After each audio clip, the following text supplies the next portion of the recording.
বর্তমান বিজ্ঞান একটা কথা বলছে, পশ্চিমা বিশ্বের সবাই যারা ব্রেন নিয়ে গবেষণা করে, কি নিয়ে, ব্রেন নিয়ে যারা গবেষণা করে, তারা একটা কথা বলছে, ছোট বাচ্চাদেরকে যত আপনি পজিটিভ কথা বলবেন, মানে ইতিবাচক কথা বলবেন, এরা তত পজিটিভ মাইন্ডেড হবে।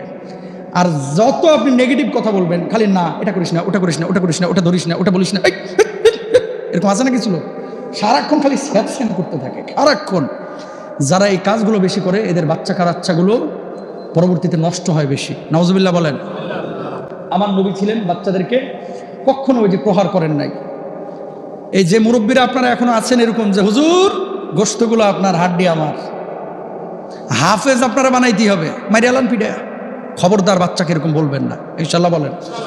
আর হুজুরদেরকেও বলবো, মাদ্রাসায় যে সমস্ত হুজুর বাচ্চাদেরকে পিটাই, ও হুজুর হওয়ার যোগ্য না, ইমাম খতিব হওয়ার যোগ্য না। কথা বলেন ঠিক কিনা? কোথায় পাইছো মিয়া বাচ্চাদেরকে এভাবে মারা? শাসনের কথা আছে কিন্তু জুলুম না। কোথায় পেয়েছো এগুলো? ভণ্ডামি। নবীজি সাহাবীদেরকে কোরআন শিখিয়েছে, মারছে? একটা দলিল দেখান যে সাহাবীদেরকে বাঁশ দিয়ে পিটায় কোরআন শিখিয়েছে, দেখাতে পারবেন? যদি মুফতি সাহেব দেখেন হাত তুলেন যে হুজুর আমি জানি, দেখেন একটা দলিল। তো সেখানে কি তারা ইসলাম বুঝে নাই?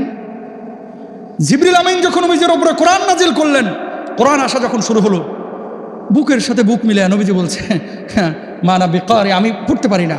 আবার আলতো করে ধরলেন, পড়ো। আবার আলতো করে ধরলেন, পড়ো। একবার না, দুইবার না, চারবার, পাঁচবার, সাতবার। নবীজির তারপর থরথর করে কাঁপুনি শুরু হয়ে গেছে, গায়ে জ্বর চলে এসেছে। কোরআন তো এভাবে নাজিল শুরু হয়েছে। আমাদের দেশের মানুষ হচ্ছে, আসলে আমরা বাপদাদা থেকে মুসলমান হয়েছি, তো পড়ে শুনে তো মুসলমান হয় নাই। এই জন্য ইসলামের অনেক বিষয় যেগুলো ইসলামে নাই, এগুলোকে ইসলামের ভিতরে ঢুকায়, এটারই একটা নিয়ম বানায় ফেলাইছে। বাবা, আপনার ছেলে হাফেজ হতে পারলে আলহামদুলিল্লাহ, ভালো।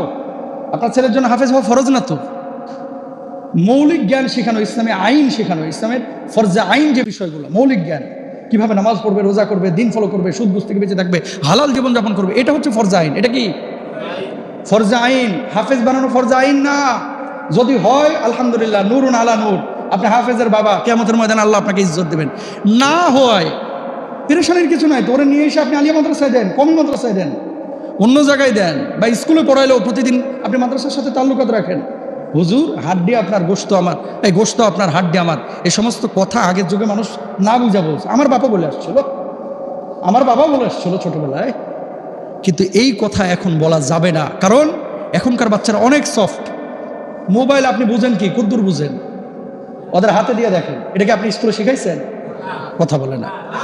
যে কথাগুলো বলতেছি এগুলো কিন্তু আমার কথা বলতেছি না। বিশ্ব চলছে এক গতিতে, বাংলাদেশ চলছে আর এক গতিতে। কথা বলেন না কেন? এই যে আইফোনটা, এই ফোনটা ওরে দেন, দেখবেন যে অনেক কিছু বুঝে, আপনি বুঝেন না।